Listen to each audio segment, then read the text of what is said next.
So far we have talked about central angles and inscribed angles. Now we're going to look at angles that are formed by intersecting chords, secants, and tangents. Intersections can either happen inside the circle, on the circle, or outside the circle. Let's start by looking at intersections in the circle.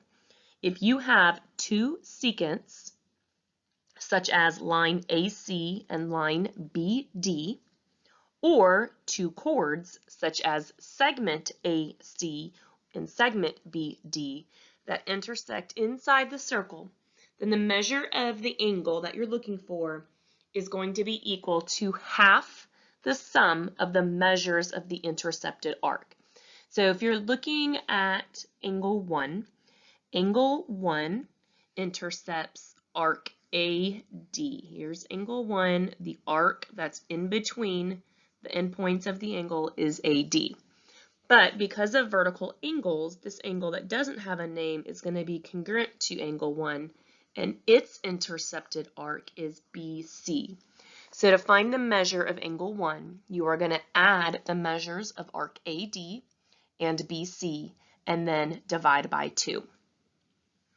If you want to find the measure of angle 2, angle 2 is right here, and it intercepts arc AB. Its vertical angle intercepts arc CD. So if you want to find the measure of angle 2, you would add the measure of arc AB and the measure of arc CD and then divide by 2. Keep in mind that angle 1 and angle 2 form a linear pair, and they should be supplementary. So if you have the measure of angle 1, you should be able to find the measure of angle 2 and vice versa. So let's look at a few examples to practice. All right, in our first example, we are looking for the measure of angle AED. So AED, start at A, go directly to E, and then go to D. Its intercepted arc is AD, which is 45 degrees. So to find the measure of angle AED, we're going to take its intercepted arc, which is 45 degrees. We're going to add it to the intercepted arc of its vertical angle. So its vertical angle is right here. That's angle BEC. And angle BEC intercepts arc BC, which is 109, and then we're going to divide by 2. So we're going to do 45 plus 109 divided by 2, and you can do that all at once, or you can do it bit by bit. That's really up to you. That's 154 divided by 2, which is 77 degrees. In our next picture, we're looking for, and for some reason it kind of got cut off, but that should be an arc. We're looking for the measure of arc QT. So QT is this arc right here. We do know the measure of arc RS, which is the intercepted arc of the vertical angle. So if we're looking a little bit closer, QT is intercepted by angle QUT. And we don't know that angle, but we can find it because we do know that angle RUQ is 79 degrees and they're a linear pair. So I'm going to start by finding that angle. So to find that angle, since it's a linear pair, I'm going to do 180 minus 79, which is going to give us 101. And that's going to be not only for that angle, but for its vertical angle. So this one is kind of like working backwards. I'm just going to put an X on arc QT since that's what we're looking for.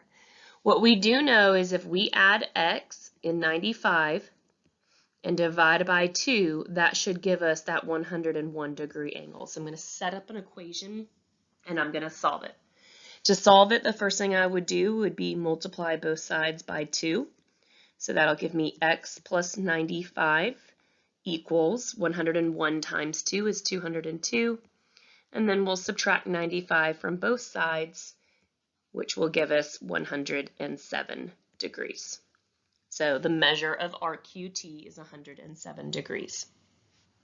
So sometimes it's very straightforward, like the first problem where you're just adding the two arcs and dividing by 2. And other times you'll have one of the arcs and one of the angles, and you'll, set up your equation with x as that missing arc. You'll still add and divide by 2, but this time it'll equal the known angle. All right, so in our third example, we're looking for the measure of LK. So LK is right here. Its angle is LNK, which is 62. Its vertical angle is JNM, which would also be 62. And its intercepted arc is JM.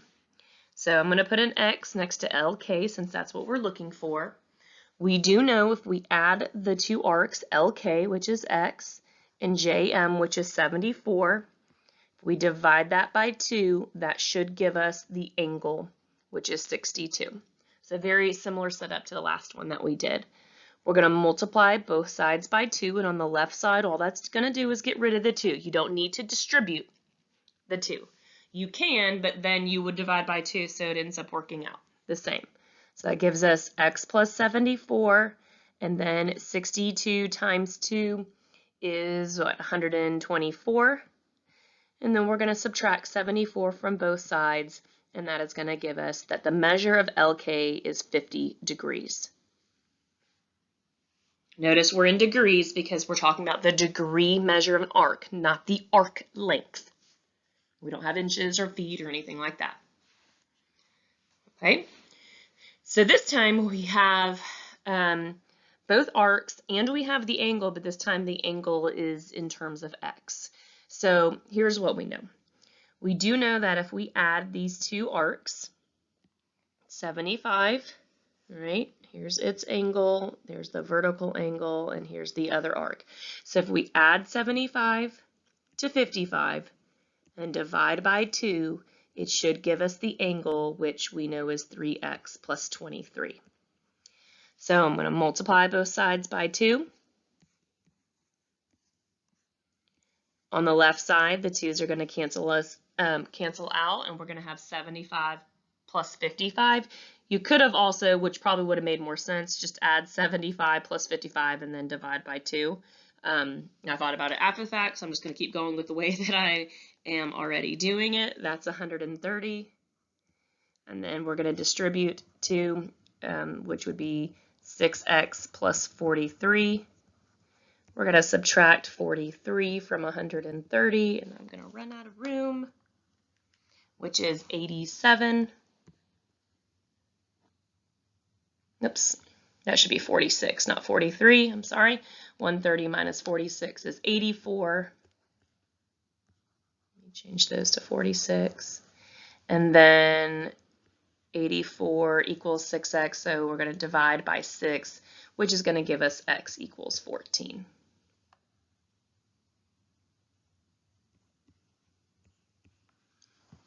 What I normally would have done, and I don't know why I really didn't think about it, but that's okay. I would have added 75 plus 55 and then divided by 2. So I would have just done 65 equals 3x plus 23, and then I would have solved that.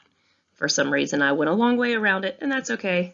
But I would have just done the math on that part right real quick instead of having to multiply both sides by 2. So again, when your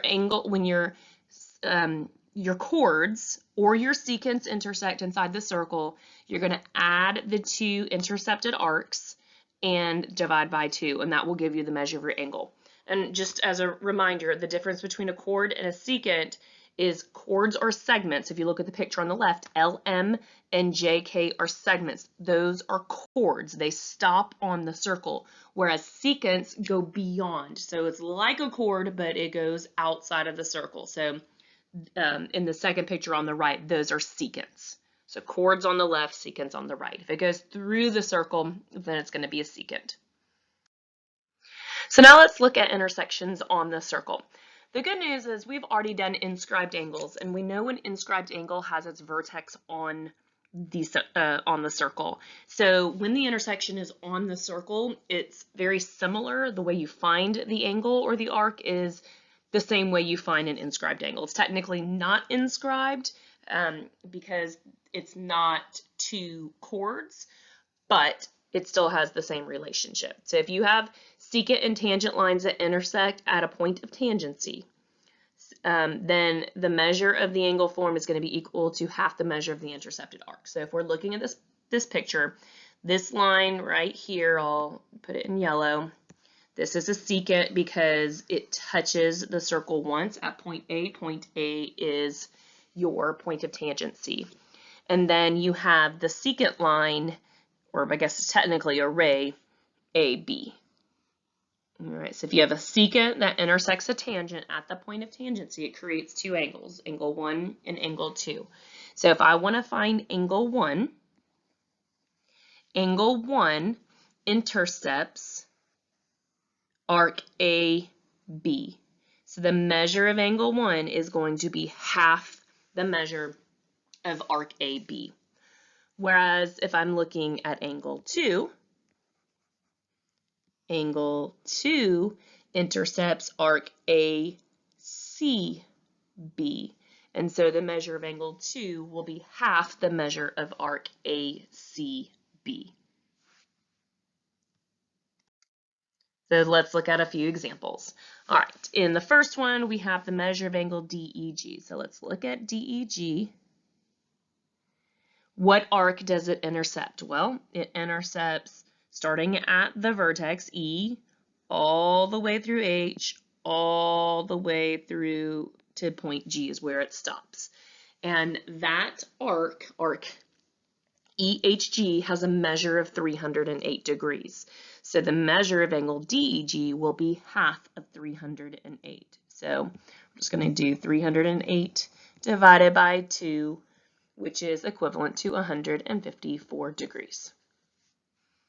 Keep in mind that when you have that secant and that tangent intersect, it does create two angles. It creates the one that we just found, DEG, which is 154, and it also creates angle FEG. Those two angles are going to be supplementary because they form a linear pair, so don't forget that you can use that to maybe help you find something that you need as well. All right, so for our next example, we're looking for angle DBC, all right, DBC right here. That arc that it intercepts starts at B and then goes to D. And we do not have that arc measure. However, we do know that arc DEB is 192. So we can find the measure of arc BD by 360 minus 192, which is going to be 168. Those two arcs together make up the whole circle, so together it has to equal 360. So again, to find 168, I did 360 minus 192. And now that I know the measure of arc BD, I can take 168 and cut it in half, and that's going to give me the measure of angle DBC, which is 84 degrees. That's one way you could have found it.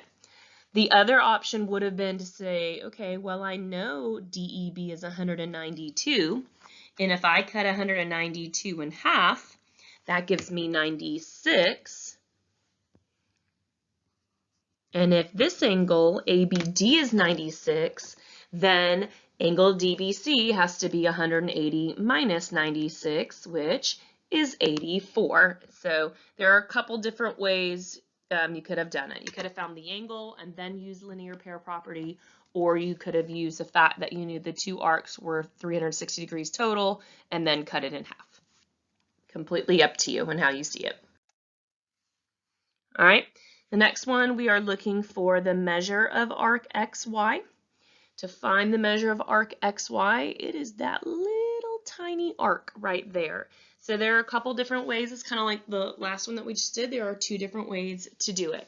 What you do know is that angle YXW is 151, and YXW, this huge angle right here, intercepts arc XZY. So we could find that arc by doubling 151, because if the angle is half the arc, then the arc is double the angle, which if we do that, that's going to give us 302. So that means that whole thing in red is 302 degrees.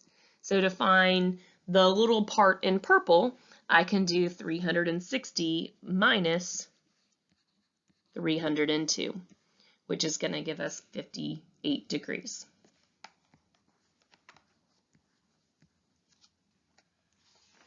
The other option would have been to find angle VXY first, which to do that, since the two angles form a linear pair, you could have done 180 minus 151, which would have given you 29.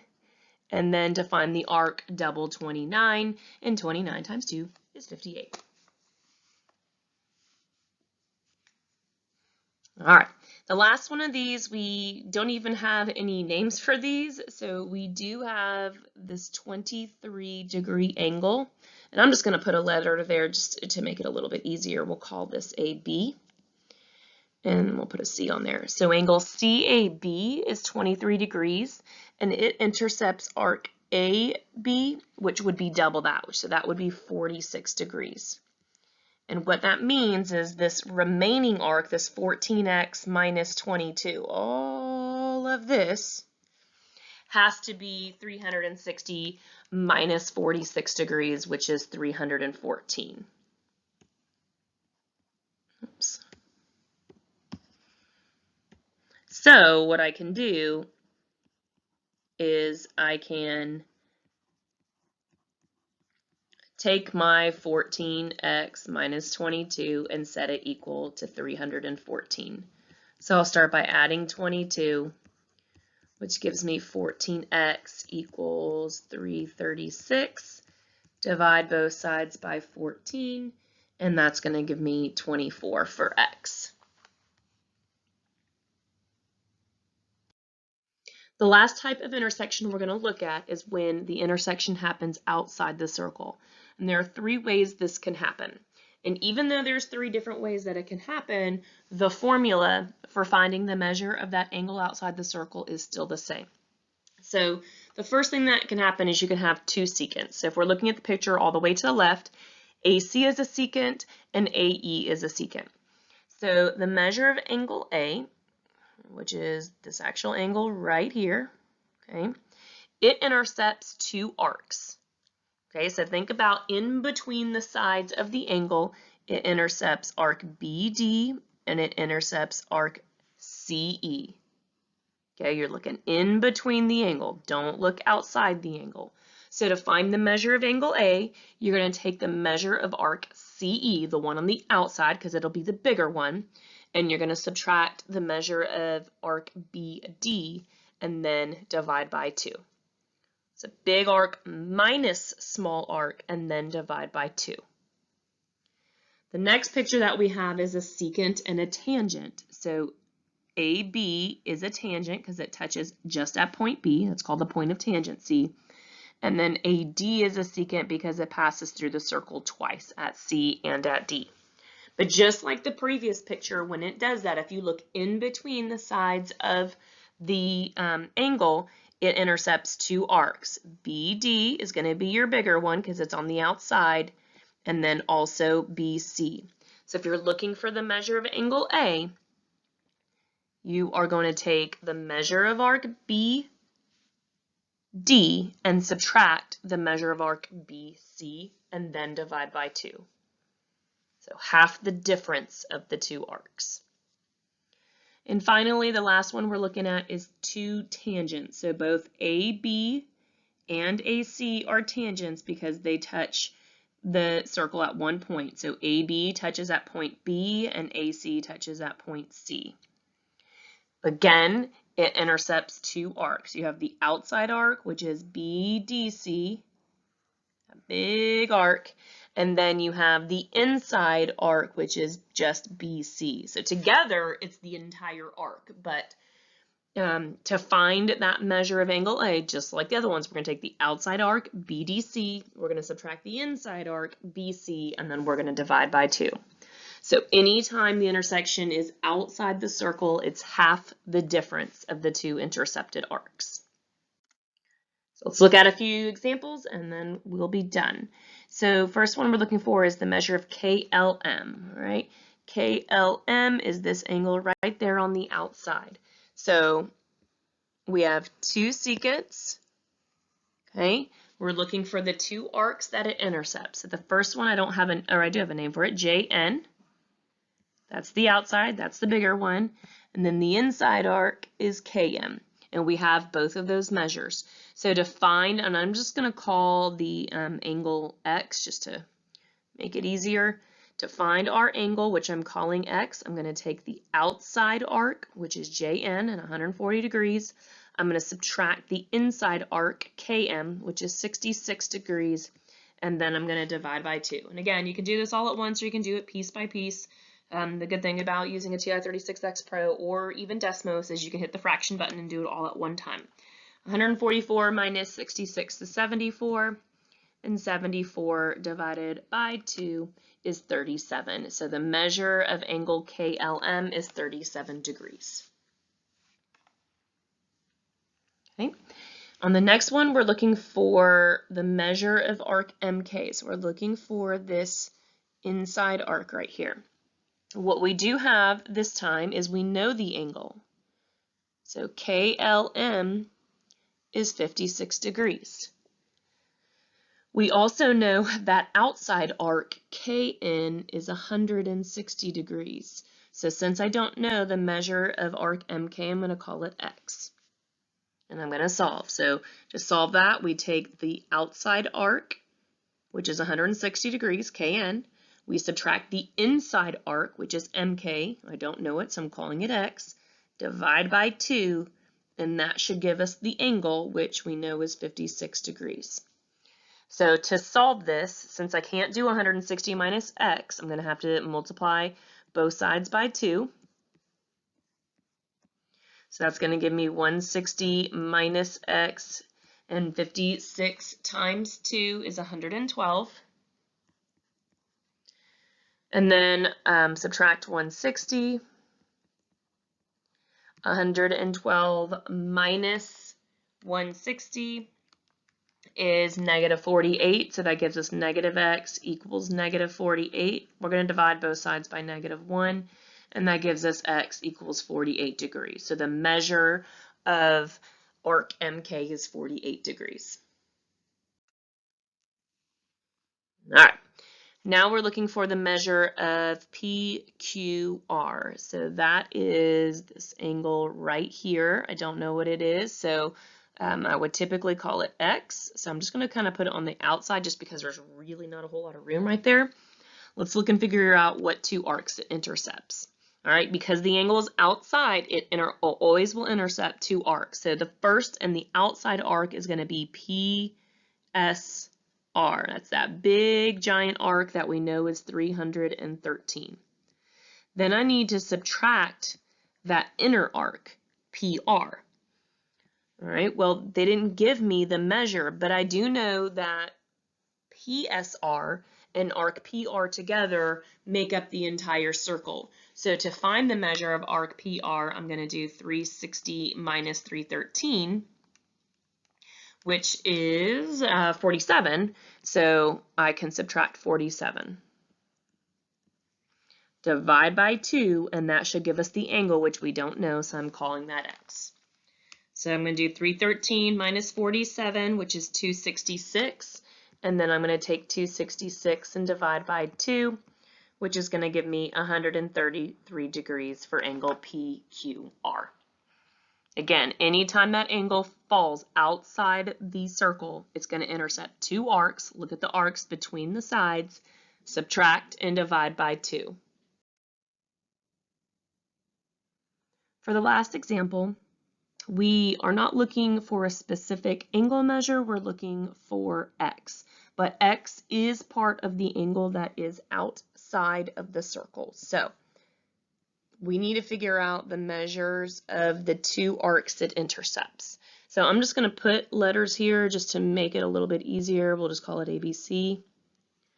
All right, so the angle intercepts arc AB, which we do not have the measure of. and it also intercepts arc CB or BC, which we do know is 86. So we got to first figure out how to find the measure of arc AB. So we know the measure of arc AC is 74, even though it's not part of one of the arcs it intercepts. We also have BC is 86, and then AB is everything else. So if we add 74 and 86 together, that gives us 160. And then if we do 360 minus 160, that will give us the measure of arc AB, which would be 200 degrees. So now that we know that arc, now we can set up and we can find the value of x. So the angle, which is 4x plus 13, is going to equal the outside arc, which is 200, minus the inside, which is 86, divided by 2. So I'm going to do 200 minus 86, which is 114. I'm going to divide that by 2, so 57. So to solve this, we are going to subtract 13 from both sides. So it gives me 4x equals 44. Divide both sides by 4, and x is going to equal 11.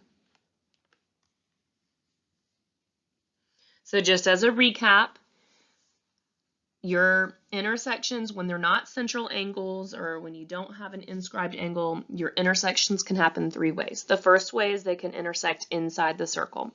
And if you have 2 chords or two secants that intersect inside the circle, you are going to find half the sum of the 2 intercepted arcs. So arc plus the other arc divided by 2. The next thing that can happen is you could have a secant or a chord intersect a tangent. And when that happens, the intersection will fall on the circle. When the intersection is on the circle, it is half of the intercepted arc. And then the third and final thing that can happen is that you can have an intersection that happens outside the circle. That could be 2 tangents, a secant and a tangent, or 2 secants. Regardless, if the intersection is outside the circle, you have to take the 2 intercepted arcs and subtract them. So the bigger arc minus the smaller arc, and then divide by 2. So it's half the difference of the 2 arcs. So inside is half the sum, on is half, outside is half the difference.